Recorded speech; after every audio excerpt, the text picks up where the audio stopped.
Hi மக்களே, welcome to வந்த channel. ஆக்சுவலாக ஏதோ கிளியரன்ஸ் சேல்னு போட்டிருக்காங்க. இதெல்லாம் பயங்கர காஸ்ட்லியான ஃப்ரிட்ஜஸ் அப்படியே நான் காட்டுறேன் பாருங்கள்.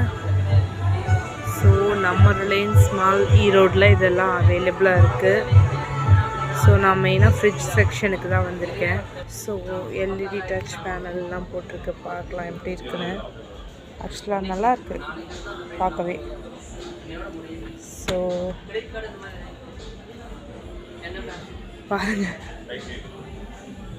நெக்ஸ்ட் இந்த பக்கம் நார்மல் ஃப்ரிட்ஜஸ் எல்லாம் இருக்குது. ஸோ இது நல்லாயிருக்கு பார்க்க. இது பார்க்கலாம். Okay, digital panel. இது என்ன எல்ஜியோட தான். எல்ஜியில் என்ன பிரச்சனை? நல்ல வேலை இதுக்கு டோர் இல்லை. டோர் இருந்தால் உடஞ்சிரும் சில டைம். எங்களுக்கு பழைய எல்ஜி. ஸோ நல்லாயிருக்கு. எல்லாமே மணி தானே இருந்துச்சு.